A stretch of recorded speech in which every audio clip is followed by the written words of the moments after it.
In a world drowning in instant gratification, where desire is no longer delayed but demanded, the man who can resist is a walking contradiction, and that makes him magnetic.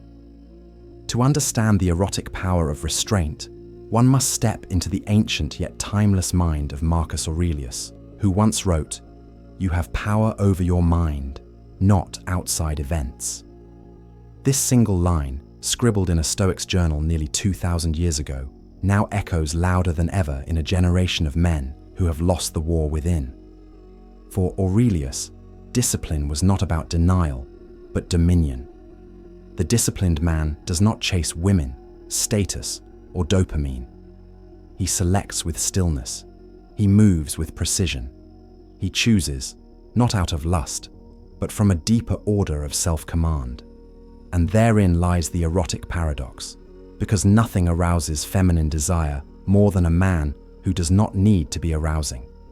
He does not flatter, yet he fascinates. He does not seduce, yet he is irresistible. His very lack of pursuit becomes the pursuit. While other men trip over themselves in desperation to impress, the Stoic man remains anchored in purpose. His silence is not empty, it is loaded with potential. His eyes do not wander, they pierce. In a culture of men addicted to likes, lust, and validation, his indifference becomes a form of dominance. Women sense it like heat in a room. The quiet, composed presence of a man who has mastered his urges is a presence that lingers. It destabilizes her. It forces her to wonder, why isn't he reacting like the others? Why doesn't he need me? This is the power of the withheld flame. As Robert Greene masterfully explains, desire is fueled by distance and delay. It is not access that excites the feminine mind. It is the space between possibilities. Restraint builds a psychological heat far greater than the act itself. The man who can delay pleasure transforms into the object of it. Rather than chasing her, he becomes the flame she can't stop reaching for, even as it burns her fingers. When he doesn't immediately respond, she replays the silence like a melody. When he doesn't initiate, she begins to initiate. The less he gives, the more she imagines. And the more she imagines, the more she becomes entangled, not with him, but with the idea of him. Psychologically, this is the scarcity principle in action. The human mind places disproportionate value on what it cannot easily obtain. The disciplined man becomes a luxury item, rare, coveted, unattainable. Just like diamonds draw desire through difficulty, erotic restraint sharpens a man's allure by making himself less available. Women may sleep with abundance, but they obsess over scarcity. And that obsession is not sexual, it's existential. It gnaws at her curiosity, her pride, her sense of control. In ancient courts and modern fame, this dynamic has never changed. The most sexually desired men throughout history were not the ones who flaunted their urges, but those who cloaked them in mystery. Emperors surrounded by concubines, yet emotionally withdrawn. Monks and prophets, untouchable, yet touched in the mind of every woman who gazed upon them. Even modern celebrities evoke this. Think of the enigmatic artist, the distant genius, the athlete too focused to notice the crowd. These men do not prove their sexuality, they imply it. A subtle glance, a slow turn, a quiet smile that hints at danger, but never fully reveals it. They weaponize restraint, they intoxicate by omission. Erotic energy, when displayed too openly, repels. But when restrained, when veiled just enough to leave room for projection, it becomes mythic. The disciplined man's greatest asset is not his physical prowess, but his psychic control. She cannot read him, she cannot own him. And it's in this space of confusion and control that desire is born. Because in the end, women don't crave men who are ruled by lust. They crave the man who could indulge, but doesn't. The man who could have her, but pauses. The one who sees her, but doesn't reach. That pause, that poise, that piercing presence is the true source of erotic magnetism. And so the lesson is clear. In the age of oversharing, the man who withholds becomes the most seductive. In a culture of exposure, mystery becomes currency. And in the game of desire, it is not the man who wants the most who wins. It is the one who wants least, yet is wanted most. Erotic restraint is not repression. It is strategy. It is sovereignty. And it is the silent language of the man who rules not only the room, but himself. To understand erotic restraint is to understand the battlefield of desire, not one of force, but of invisible control. Here, the weapons are silence, timing, and suggestion. The battlefield is the human psyche, and the spoils of war are not her body, but her obsession. The disciplined man doesn't play the same game as the others. He does not try to impress or persuade. He becomes the gravitational center of the interaction, not through charm, but through control. And this begins not with her, but with himself. Modern neuroscience confirms what ancient seducers always knew. The brain does not crave what it already has. It craves what it anticipates. The chemical dopamine, often mistaken as the molecule of pleasure, is actually the molecule of desire. It spikes not when we receive a reward, but when we expect it. That means the act of pleasure is less potent than the promise of it. Erotic restraint, then, is not just moral or philosophical. It's biological warfare. The man who creates delay, who injects space and ambiguity, plays directly into this anticipation loop. She begins to associate him with that high, not because he gives, but because he doesn't. This is why women often become more attracted to the man who is unavailable, unreadable, unattainable. It's not that she enjoys being ignored, it's that the lack of closure creates an emotional cliffhanger. Her imagination does what his actions never could. She fills in the blanks with fantasy, and fantasy always outperforms reality. Restraint, when used correctly, doesn't just withhold, it amplifies. A single word from him carries more weight than 1,000 from the man who never stops talking. A delayed response creates 10 times the value of an instant reply. This is the push and pull pattern that psychologists call intermittent reinforcement, the same system that fuels gambling addictions. She never knows when or how he'll engage, and that unpredictability hooks her deeper. In the alchemy of lust, you'll be taken deep into the ancient and forgotten discipline of sexual transmutation, a principle once reserved for monks, warriors, kings, and creators. This leads us into the deeper mechanics of polarity, the ancient dance of masculine and feminine energy. Masculine energy is direction, focus, structure, and stillness. Feminine energy is flow, emotion, chaos, and movement. The erotic charge between a man and a woman depends on the distance between these poles. When a man becomes too emotionally available, too reactive, too quick to reveal his cards, he collapses the polarity. He becomes predictable. Feminine energy, now uncontained, loses interest. But the man who stays rooted in his frame, unshaken by her emotional waves, becomes the shore to her storm. He is the anchor, she becomes the orbit. This is the essence of emotional gravity. The disciplined man does not chase her orbit, he forces her into his. This is not about dominance in the crude sense. This is about maintaining frame. He does not abandon himself to pursue her approval. He does not mold his energy to fit hers.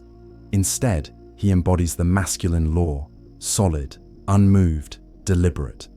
She begins to experience him as a presence, not just a person. He is not performing for her attention. He is attracting it by withholding. Robert Greene calls this strategic withdrawal, the art of pulling away to intensify desire.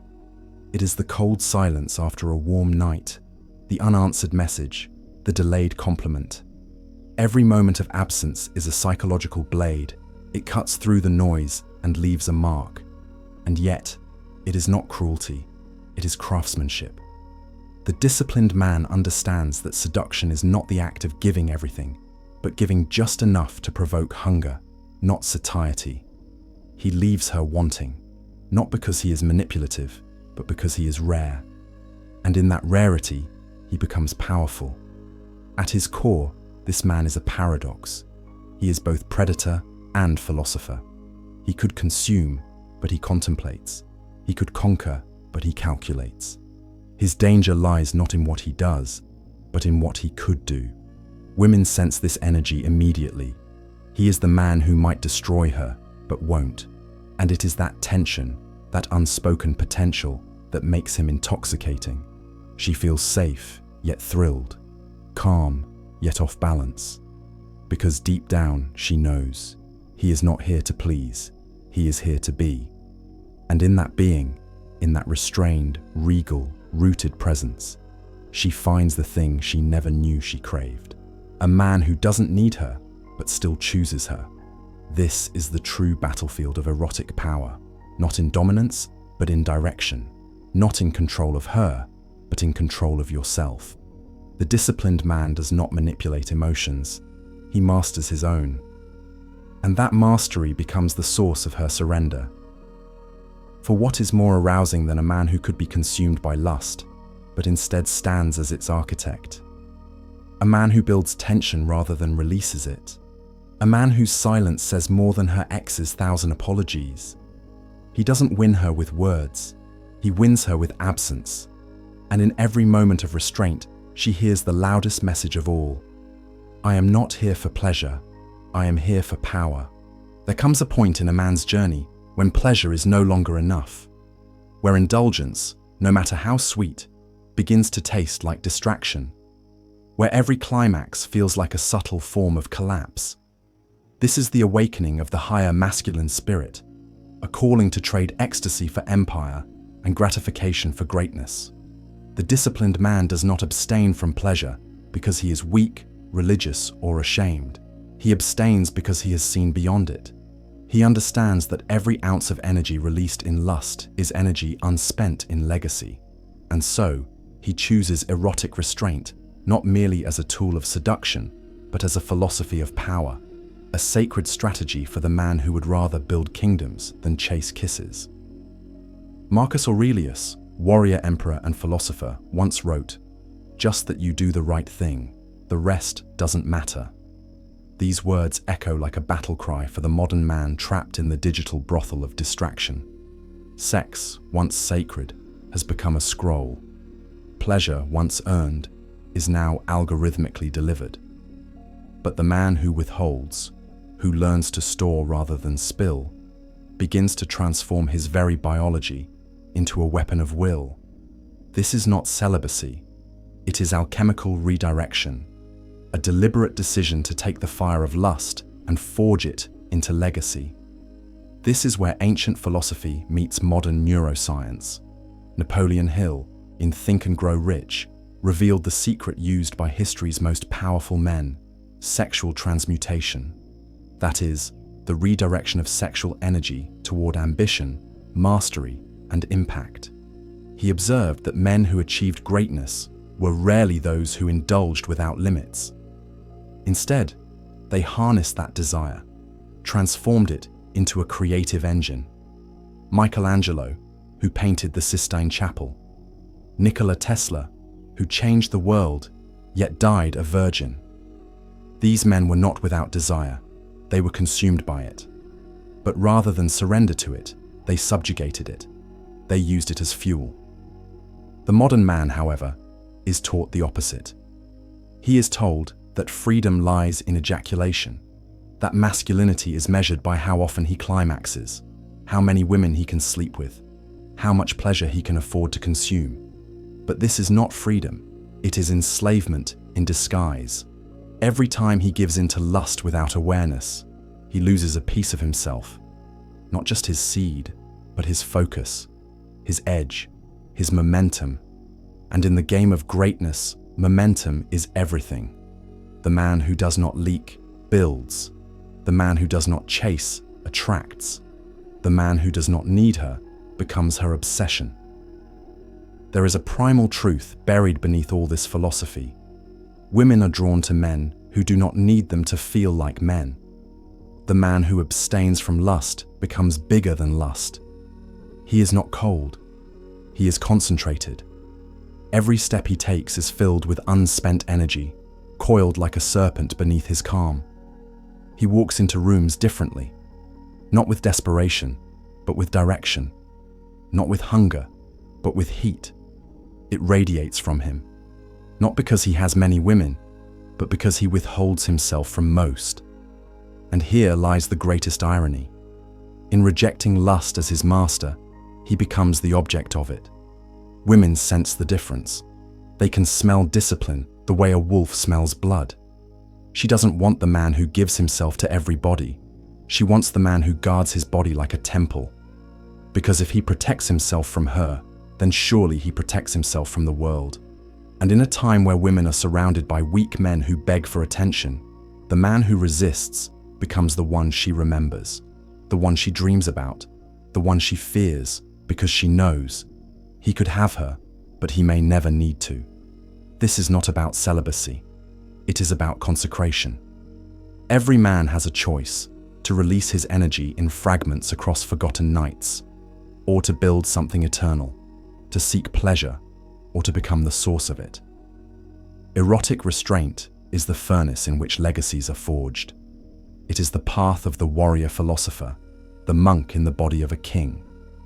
It is the fire kept within, not extinguished, but redirected, from lust to leadership, from orgasm to empire.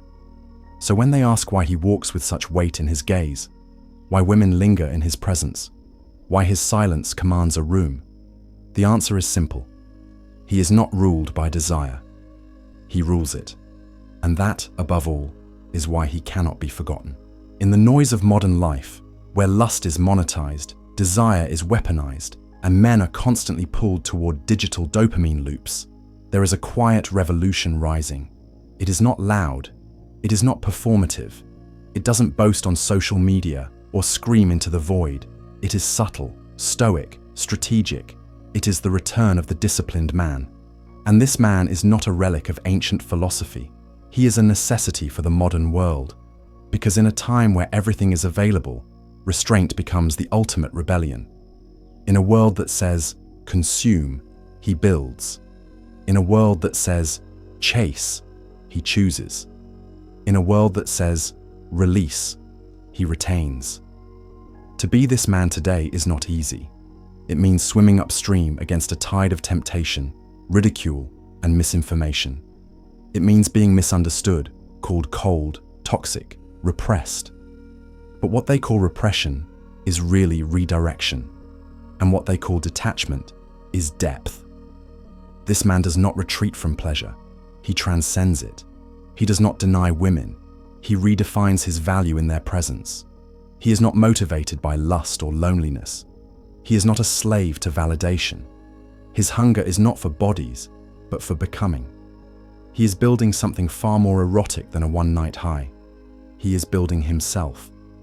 And that is where this ancient wisdom becomes modern warfare. Erotic restraint is no longer just the province of monks, emperors, or artists. It is a discipline every man can practice. Whether you're building a brand, raising a family, chasing a vision, or just trying to find your center in the chaos, the practice is the same. Pause before you pursue. Contain before you release. Choose power over impulse. Because every moment you choose restraint over reaction, you're reclaiming your masculine edge. Every time you walk away from shallow pleasure, you're preserving your energy for deep impact. Every time you delay gratification, you're sharpening your presence.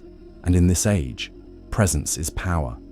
So the next time temptation calls, remember, you are not a beast of the body. You are a builder of worlds. Your seed is not just biological, it is symbolic. It is your life force, your essence, your empire in liquid form. And it is far too valuable to be wasted for a moment of weakness. Protect it, guard it, redirect it, because the man who rules his lust rules his life. And in the end, he is not remembered for how many women he had. He is remembered for the man he became because he didn't need them. Thus remember, we are Indecepta. Becoming Indecepta is the code they never wanted you to learn.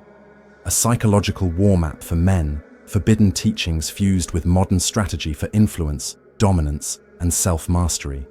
If you want peace, prepare for war.